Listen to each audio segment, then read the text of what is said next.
আসসালামু আলাইকুম। সবাই কেমন আছেন? আশা করছি ভালো আছেন। আজ ৩১ মে। আমরা জানি যে ১ জুন রাত ১টার সময় ১টা AM শুরু হচ্ছে UCL ফাইনাল, যেখানে ইউরোপের ২ ভয়ঙ্কর দল PSG ভার্সেস ইন্টার মিলান মুখোমুখি হতে যাচ্ছে। ম্যাচ নিয়ে অনেক কিছু বলার আছে, কারণ একদিকে খেলতেছে একটা ডিফেন্সিভলি সলিড দল, আর অপরদিকে খেলতেছে একটা কমপ্লিট প্যাকেজ, যেখানে কোনো কিছুর কমতি নেই, ওইরকম একটা দল।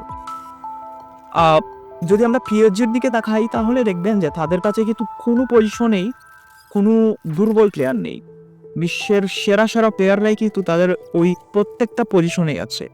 আপনারা তাদের মিডফিল্ড, তাদের ডিফেন্স, তাদের অ্যাটাক, মানে এমন কোনো জায়গা নেই যেখানে তারা শক্তিশালী না।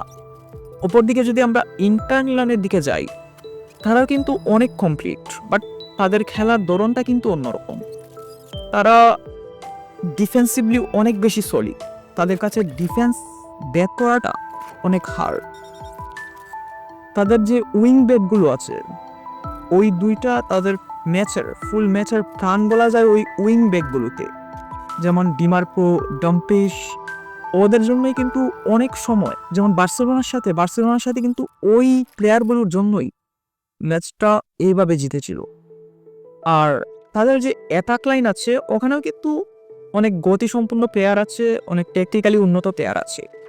আবার আমরা যদি পিএসজির দিকে যাই, তাহলে বর্তমান সময়ের অনেক সেরা সেরা প্লেয়ার কিন্তু ওখানে আছে, যেমন ওসমান ডেম্বেলে।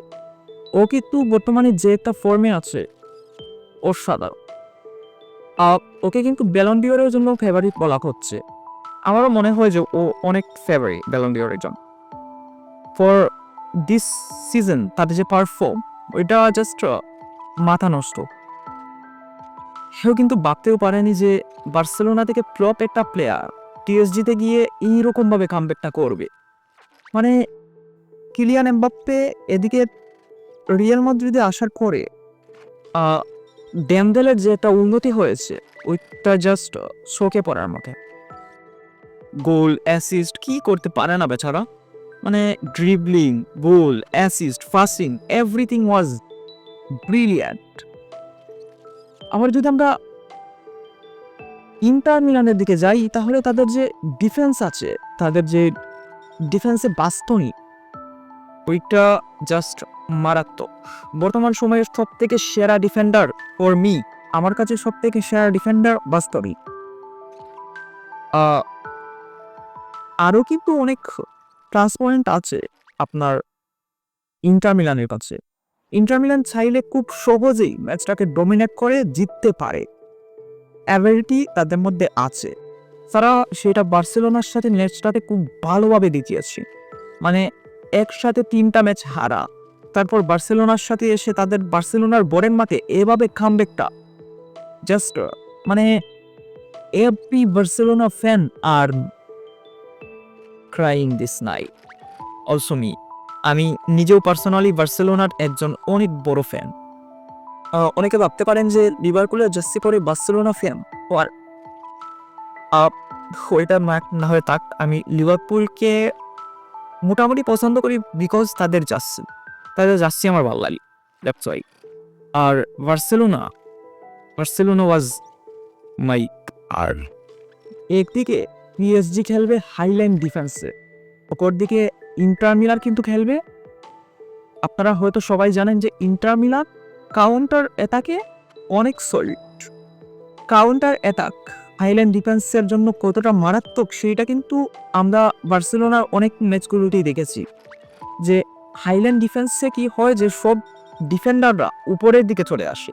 আর কাউন্টার অ্যাটাক, যেহেতু ইন্টার মিলান কাউন্টার অ্যাটাক খেলে, সেহেতু কিন্তু তাদের কাছে একটা প্লাস পয়েন্ট হবে যে হাইল্যান্ড ডিফেন্সকে ব্যাক করে তারা কিন্তু খুব সহজে গিয়ে গোল করতে পারে, বিকজ তাদের কাছে কিন্তু অনেক গতিসম্পন্ন প্লেয়ারও আছে, যে কোনো সময় ম্যাচের মোড় ঘুরিয়ে দিতে পারে তাদের। এমন মানে তারা কিন্তু পজিশনিং নিয়ে খুব একটা কেয়ার করে না, যে কোনো সময় যে কোনো প্লেয়ার যে কোনো পজিশনে খেলতে পারে। এই কোনো জায়গায় দৌড়ে চলে যেতে পারে। এই যেমন চালানোগ্লো, জাস্ট আপনি চালানোগ্লোর যে ম্যাচ কন্ট্রোলই, ফুল মিডফিল্ড কন্ট্রোলই, ওইটা জাস্ট মারাত্মক। আরও একটা প্লাস পয়েন্ট হতে পারে ইন্টার মিলানের জন্য যে লাউতারো মার্টিনেজের মোটামুটি টাইপের একটা ফর্ম। তাদের কিন্তু যে স্ট্রাইকারগুলো আছে তাদের মধ্যে অনেক অ্যাবিলিটি আছে। আবার ওপর দিকে যদি আমরা পিএসজির দিকে যাই, তাদের কাছে বর্তমান সময়ের সব থেকে সেরা গোলকিপার ডনারুমা আছে। ডনারুমাকে ব্যাট করা কতটা কষ্টকর ওইটা না হয় নাই বললাম। অপরদিকে কিন্তু ইন্টার মিলানও কিন্তু পিছিয়ে নেই, গোলকিপার পজিশনে কিন্তু ইন্টার মিলান পিছিয়ে নেই। তাদের কাছে যে গোলকিপার সামার কিন্তু মারাত্মক। ওইটা আর কেউ জানুক না জানুক, আমাদের লামিন ইয়ামাল কিন্তু খুব ভালোভাবেই জেনেছে। একের পরে ম্যাচের মোড় বুড়িয়ে দিতে পারে ওদের গোলকিপারগুলো। দুইটা দল দুই রকম ফুটবল খেলে, কিন্তু দুইটা দলের মধ্যে যে অ্যাবিলিটি আছে সেটা জাস্ট অসম। আমরা ঠিক এইরকম ফুটবল দেখতেই চাই। মাহিরা প্রচুর বৃষ্টি, সেই জন্য বয়সের মধ্যেও প্রচুর ঘাপলা থাকতে পারে। সো বয়সের মধ্যে যদি সমস্যা থাকে তাহলে একটু কনসিডার করবেন।